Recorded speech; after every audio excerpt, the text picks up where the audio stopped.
Down Vishapad Paramhams Purgadakacharya Asadhara Sikhi Shriman His Divine Grace Shalasi Bhaktivedanta Swami Srila Prabhupada Ki Jai Gaur Premanande Slava Akuplani Bhakti Slava Shri Guru Shri Goranga Praya Krishna Prastaya Bhutale Srimati Bhaktivedanta Swami Taramane Namaste Saraswati Deve Gauravani Prasharane Nirvi Shesha Shunyavadi Paschatya.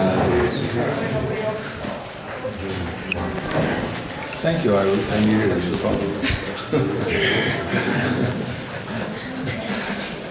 Om Agyanatvanandasya Gyananjana Salakaya Chakshur Militam Yena Tasmai Shri Gurave Namaha Shri Chaitanya Bhishtam Stapitam Yena Bhutale Swayam Rupa Gadamayam Dadati Swapadantikam Vandeham Shri Guru Shri Uttapada Kamalam Shri Gurum Vaishnavamscha Shri Rupam Sagrajatam Sahagana Raghunatam Vitam Tam Sajivam Sadvaitam Savadutam Vrajana Saitam Krishna Chaitanya Devam Shri Radha Krishna Padam Sahagana Lalita Shiva Sakans Vitam Shah Hey Krishna Karna Sindhu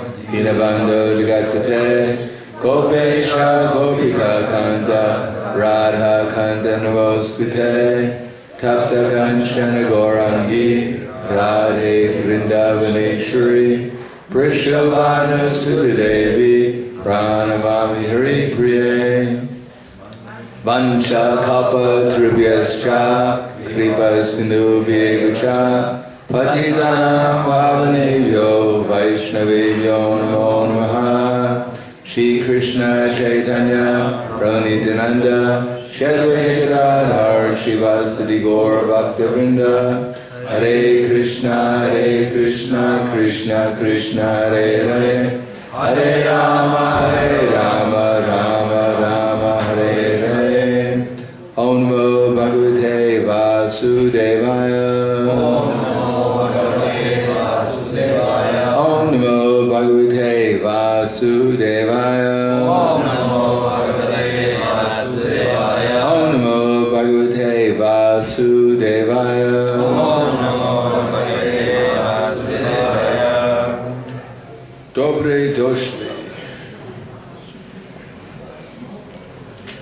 Govardhan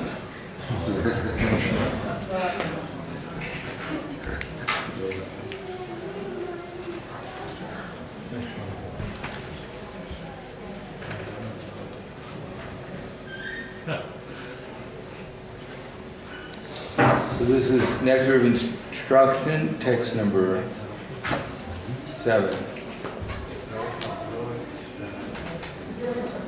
Sat Krishna Nama Charitadi Sataptya Vidya Pito Patapta Rasanasya Narochikanu Kinvadarat Anandinam Kalasaiva Dushta Swadvikramad Bhavati Tadkada Mulahandri.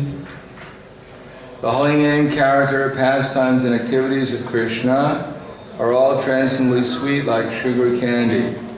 Although the tongue of one afflicted by the jaundice of avidya, ignorance, cannot taste anything sweet, it is wonderful that simply by carefully chanting these sweet names every day, a natural relish awakens within his tongue and his disease is gradually destroyed at the root. Prabhupada's purport. The holy name of Lord Krishna, his quality, pastimes and so forth, are all of the nature of absolute truth, beauty and bliss. Naturally, they're very sweet, like sugar candy, which appeals to everyone. Nescience, however, is compared to the disease called jaundice, which is caused by bilious secretions. Attacked by jaundice, the tongue of a diseased person cannot palatably relish sugar candy.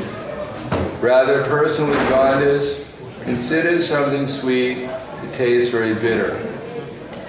Avidya, ignorance, simply perverts the ability to relish the transcendently palatable name, quality, form, and pastimes of Krishna. Despite this disease, if one with great care and attention takes the Krishna consciousness, chanting the holy name and hearing Krishna's transcendental pastimes, his ignorance will be destroyed and his tongue enabled to taste the sweetness of the transcendental nature of Krishna and his paraphernalia. Such recovery of spiritual health is possible only by the regular cultivation of Krishna consciousness. When a man in the material world takes more interest in the materialistic way of life than in Krishna consciousness, he is considered to be in a diseased condition. The normal condition is to remain an eternal servant of the Lord. Kivera Surpahoy, Krishnera Nityadas. Madhya Lila 20:108. This healthy condition is lost when the living entity forgets Krishna due to being attracted by the external features of Krishna's Maya energy. This world of Maya is called Durashaya, which means false or bad shelter. One who puts his faith in Durashaya becomes a candidate for hoping against hope. In the material world, everyone is trying to become happy. And although their material attempts are baffled in every way, due to their nescience, they cannot understand their mistakes. People try to rectify one mistake by making another mistake. This is the way of the struggle for existence in the material world. If one in this condition is advised to take to Krishna consciousness and be happy, he does not accept such instructions.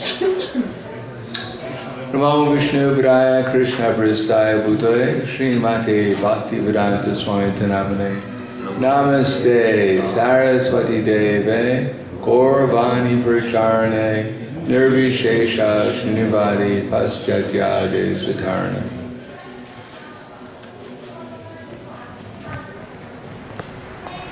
Here Prabhupada states that Krishna's nature is the absolute truth, beauty, and bliss.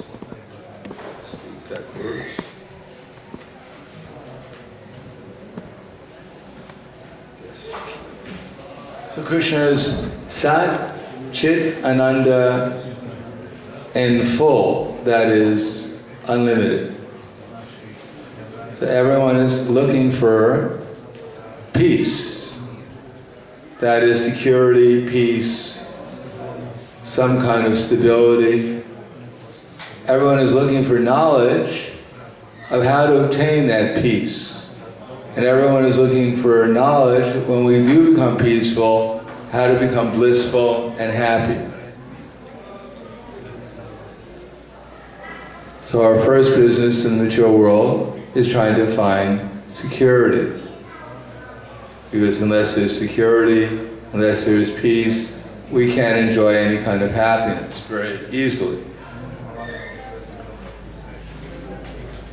But Krishna's nature is unlimited security, peace, happiness, and awareness.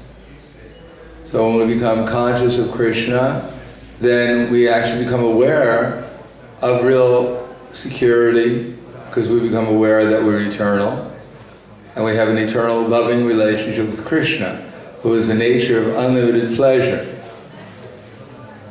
Plus his associate, when we say Krishna, we mean Krishna plus all his associates and their eternal loving exchanges with each other. But in the material world we have one thing that causes us problems, is that we're attached to the material conceptions of life that are flowing through our consciousness. That if we became a blank slate, as Krishna Kshetra Maharaj was saying today, about becoming a blank slate. Because now we're thinking, aham car, I am this car, I am this body. And because of that we have so many worries, and so many plans, so many objectives. And we have a whole conception of what we think is going on here in relationship to my body. In other words, as I've said before, we've taken this body as our worshipful deity.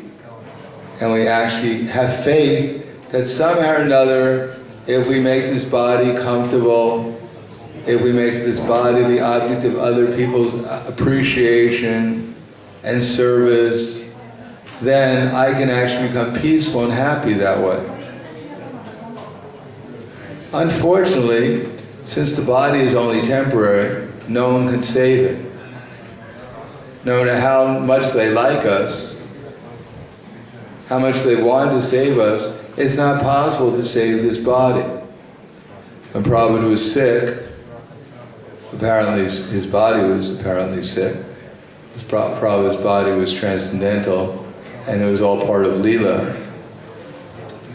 But those who have seen Prabhupada's photos in 1977, especially later on, that he was literally skin and bones. And he's surrounded by his disciples. The oldest, probably the oldest devotee there was maybe 30 years old, considered an old man. 30 years old it was practically, you were born back in the time of the pyramids. And Prabhupada said to them, don't think that this will not happen to you.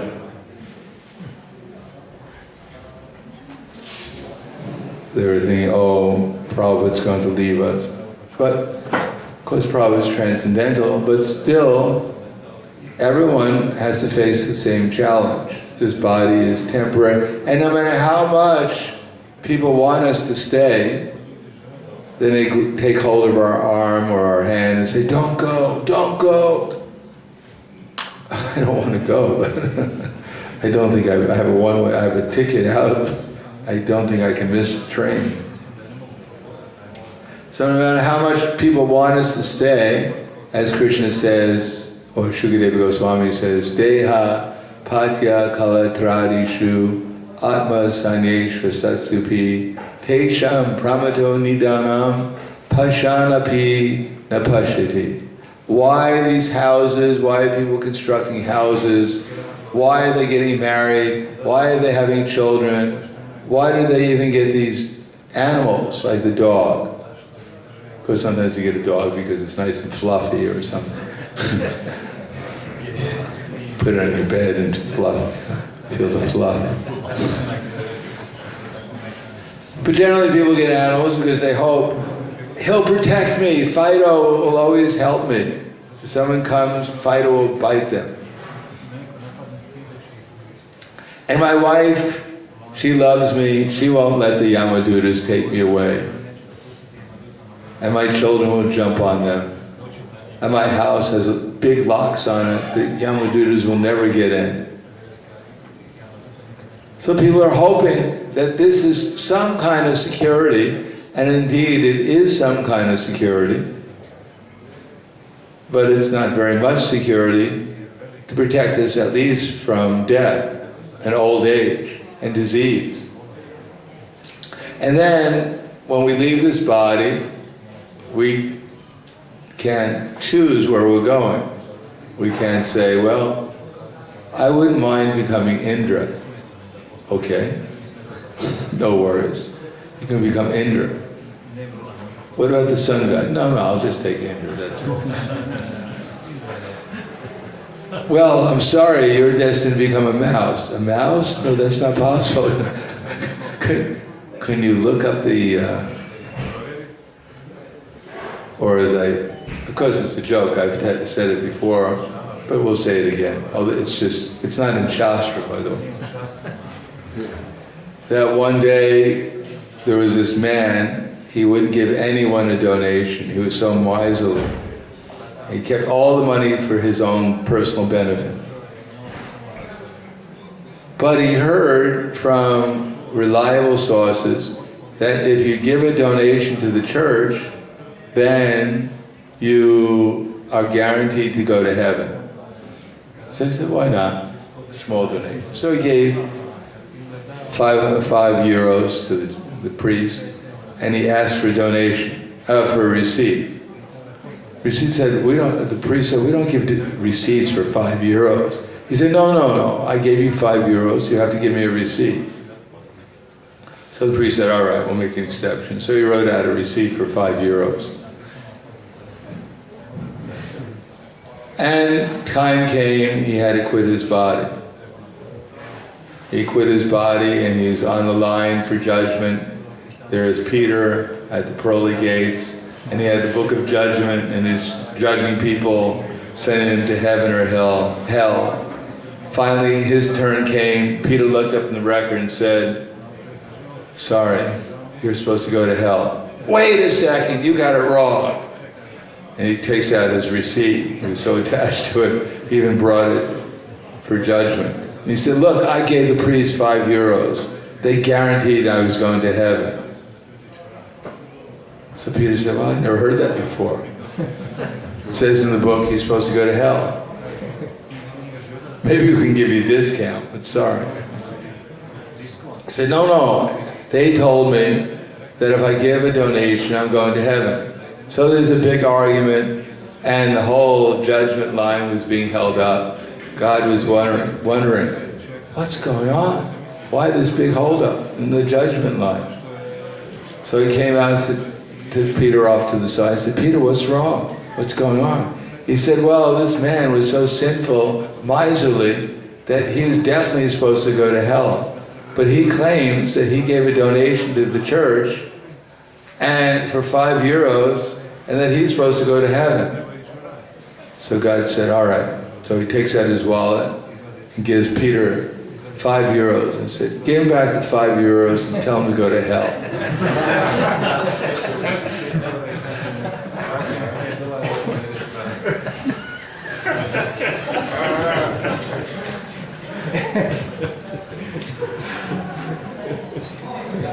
So, we're making so many arrangements for our protection, peace, happiness, etc. in the material world. But the actual peace that we're looking for is not from material security. Because we're already transcendental to the material nature. But because we're absorbed in this virtual reality called the material world and believing that we're actually part of it. And because our whole existence is merged into the material energy, our whole consciousness is merged into it, that's our whole experience, we can't imagine anything beyond it. But when we hear the holy name of Krishna, then it actually is it's of the same nature that we have. And therefore it's different. As we're eternal, so Krishna is also eternal. That's why we can chant Hare Krishna, Krishna Krishna, Hare Hare, Hare Rama, Rama Rama, Hare Hare. And it's Nitya Nava Nava Nava Yamana, which means it's always fresh. Now it may not be so fresh sometimes, as it explains in this verse, because it seems like it's not very sweet. But it's not that the holy name is not sweet, it's that our consciousness is rather cloudy.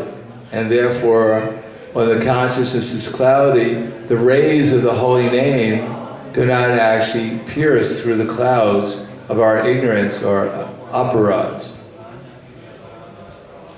And therefore it seems like something mundane, or if anything, it may even bring to mind, we become more conscious of all our desires, we become more conscious of our anger.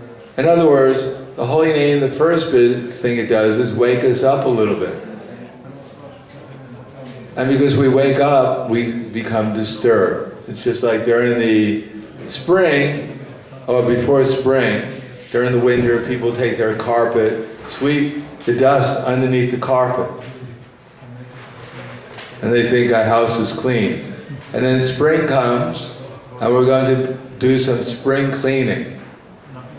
And so we pick up the carpet, and we start dusting. But then all the dust comes all over the air, and we think, wow, I just started clean, but it's getting more dirty.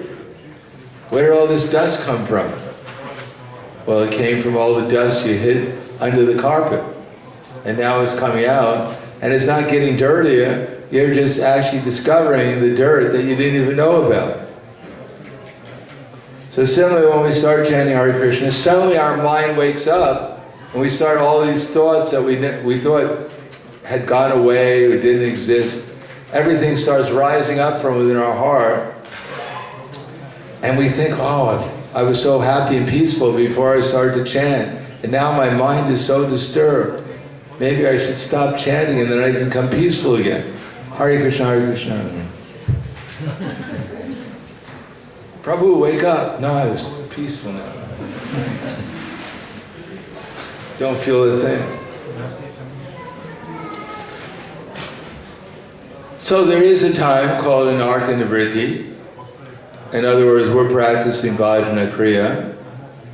And in Bhajana Kriya, there is the first, Anishnita Bhajana Kriya. The first thing is Utsahamayi. We join the Hare Krishna movement and we become so enthusiastic. Generally, Krishna gives some free mercy, some bliss, some awakening of knowledge, and we think, wow, this is fantastic. When I first joined the Hare Krishna movement, when I first went down to the temple in, I think it was June of 1968, they had a little preaching center, and I was chanting Hare Krishna for a week. And there are other devotees there who are chanting Hare Krishna for a month. And I thought, wow, they must be so advanced. It's so blissful this week. I can't imagine what it would be like after a month. And then I talked to the temple president, and he was in the movement for over a year. I said, wow, he must be a pure devotee. An older devotee. He was the older devotee. Because at first, there's so much mercy that we get, we actually think that it should take me at least a couple of weeks before I become a pure devotee. Maybe a month, if it's a slow process.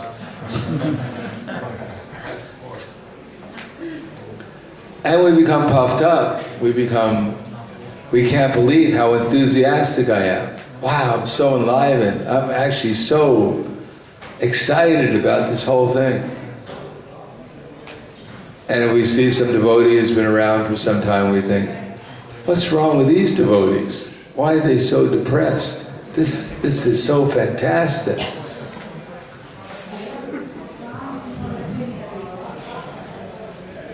So that's called Utsahamayi. We're overwhelmed with our enthusiasm. But then after some time, we become a senior devotee when we're in the movement for a year. And we start realizing it is not so easy. Krishna, I just don't hold up my hands like they have this picture in one of the old Bhagavad Gitas. And it was something about the demigods, they supply all gifts to man. So these householder couple, they're holding up their arms, and the demigods are just throwing Lakshmi down at them. You can try that. Yes, yes.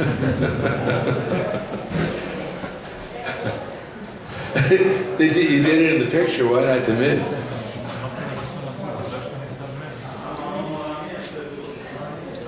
So Krishna does give mercy, he tries to encourage us, but he also wants us to pick up the rug and start sweeping.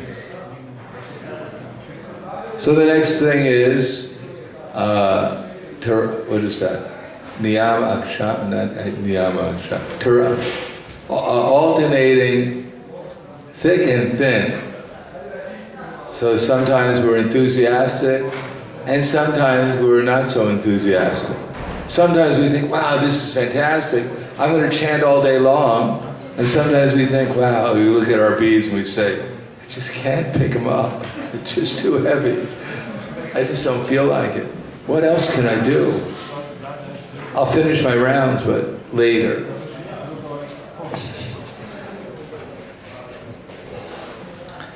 And then we go through other stages when suddenly we can chant our rounds, 16 every day at least, and we get through them without much trouble. And then we start thinking, I should just give up all these material activities. This is too much of a burden. This is what brings me down. That's why I lose all my enthusiasm. I should just give it all up and go to Vrindavan and make a success in my Hare Krishna life. My life is a Hare Krishna devotee. But then think, wow, it's so far, Vrindavan, I got to get a ticket, and what am I going to do with my dog? And it's like, it's a real problem. I know what, I'll get a wife, and she can collect.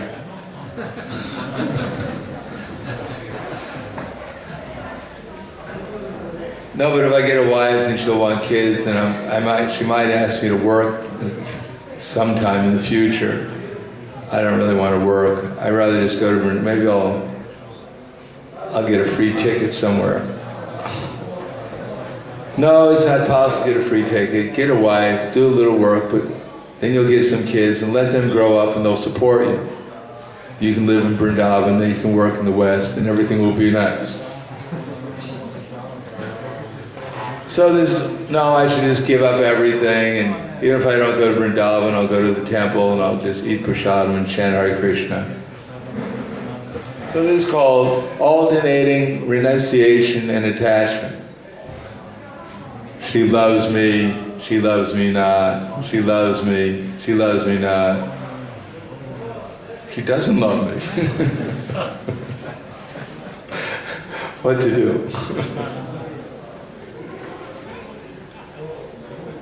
And then when one surpasses that, one's all right, forget it. I'm just going to do whatever I can in devotional service, wherever I am. Try to please Krishna, chant my rounds. I don't have to go anywhere. Just stay here. But I'm going to give up eating anything on Ekadasis. I'm going to just completely renounce all sense gratification on Ekadasi. I'm going to follow Nilajala Ekadasi 100%. I may have 3 meals that day, but I'm not going to drink even a drop of water. I'll perfectly follow Nilajala.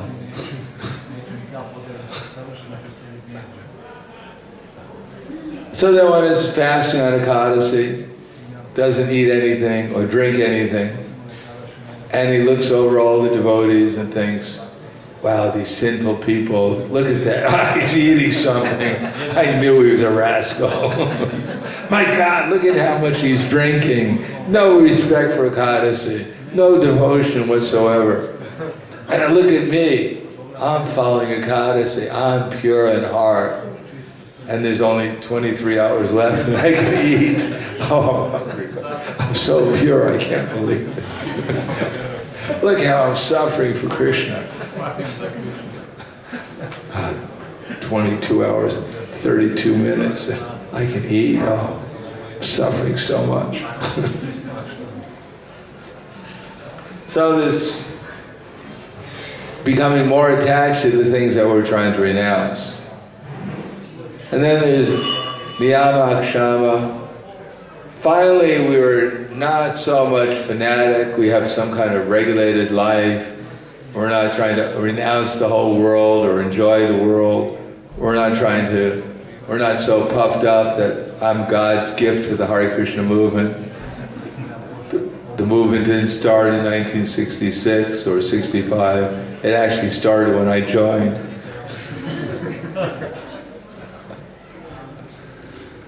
Krishna was just waiting. When is he coming? When is he coming?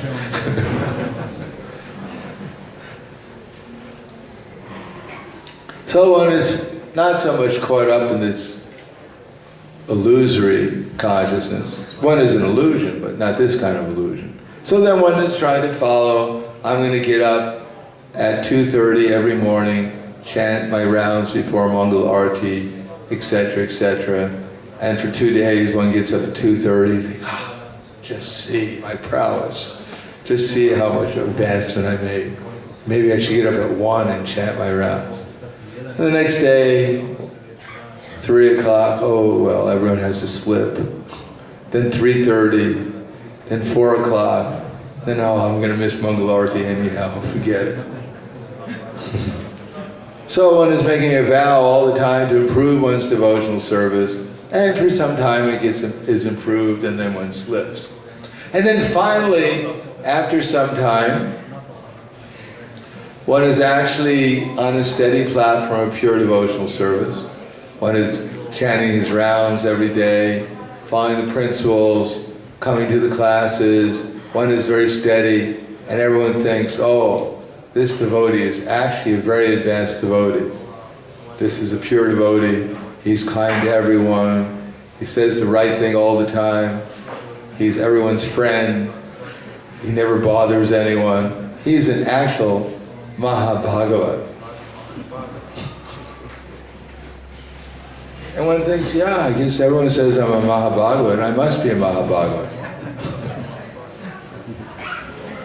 It's like Mr. Patel. He was walking down the street and his enemies decided to tell Mr. Patel that actually you become a ghost. So Mr. Patel was walking down the street and his first man pops out and said, Mr. Patel, what happened to you? You've become a ghost. I become a ghost? What are you talking about? I'm not a ghost. No, you become a ghost. So Mr. Patel further walks down the street and someone else comes along and says, Mr. Patel, what happened? What happened to you? You become a ghost. Oh, what are you talking about? I'm not a ghost.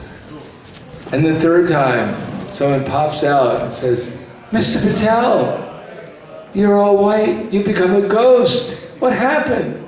Mr. Patel says to himself, my God, I've become a ghost. What happened to me? So similarly, if everyone's telling you you're great, you're wonderful, your voice is like Gandharva, every look and glance is transcendental, you think, yeah, they must be right. I become as good as God. I remember Jayapataka Maharaj once told me, he said his mother, when he became a sannyasi, his mother said, oh, that's very good, you become a sannyasi, now you're His Holiness. His mother's a devotee. And then when he became an initiating guru, she said, oh, that's even better, now you become Divine Grace.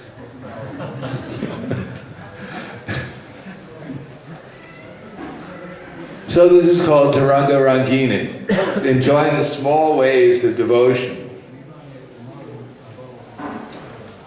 The material nature makes it such that one has to become very serious if one actually wants to go beyond simply the small waves of devotional service. The material remunerations that come, usually sometimes in the form of donations, sometimes in the form of followers, sometimes in the form of adoration or profit or distinction.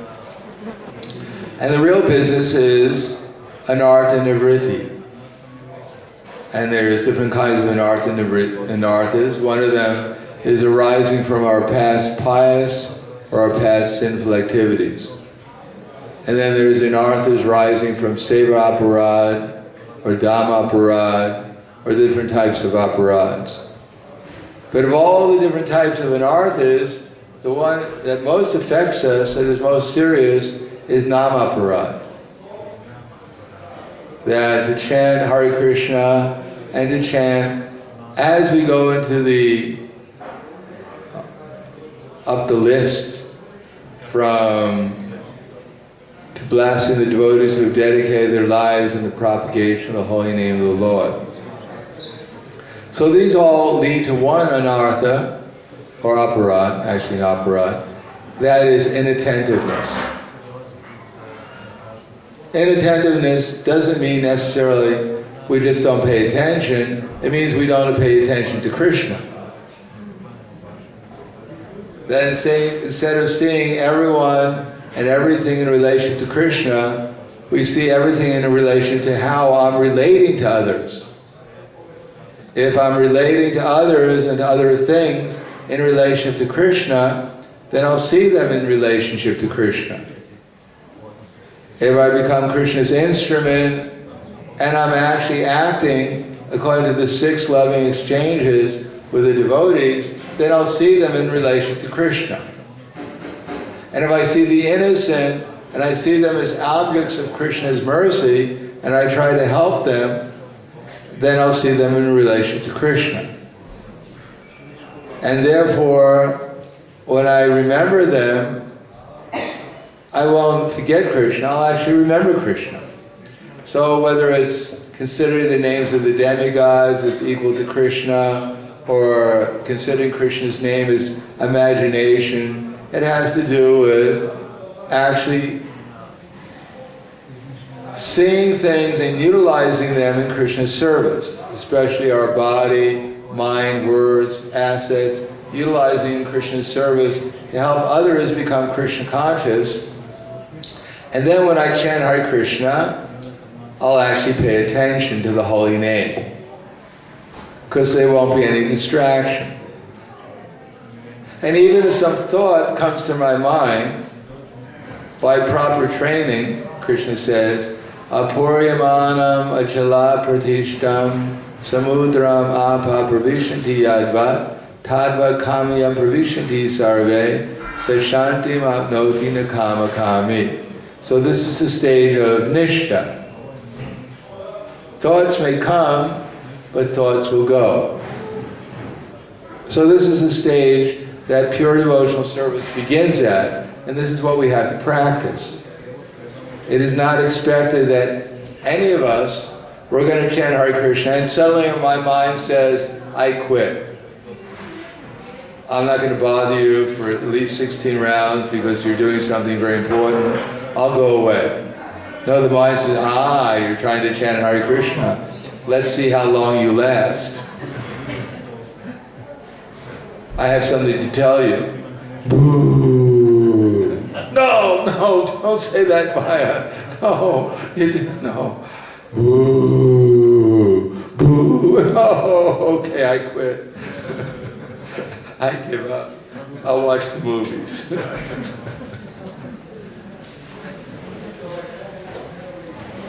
No, the mind doesn't quit. As a matter of fact, the mind becomes, let's see what you go through now. Chanting Hare Krishna, you think you're going to get away with it, right? Good luck. You're in Kali Yuga, boy. So, Apuryamanam achala pratishtam, just like the river is flowing into the ocean, which is always being filled, but is always still, can alone achieve peace, and not the man who strives to satisfy such desires. In other words, if we're actually engaged in Krishna's service with our body, and with our mind, and with our words, then the desires may come, but we can take shelter of Krishna. Then, as Prabhupada said in the purport, the materialist is one who takes material life as more important than Krishna consciousness. So as aspiring transcendentalists, whatever comes to our mind, it will come. But if we're actually trying to seriously engage in Krishna's service, and we have faith in our service, especially chanting Hare Krishna, because that's when we actually become most conscious, is when we're chanting Hare Krishna. During the day, for instance, we may do so many different services, and no one notices, including ourselves, how our consciousness sometimes is changing. As soon as we pick up the beads and start chanting, then we become more conscious of the fact that we have a mind. and the mind is not necessarily our friend.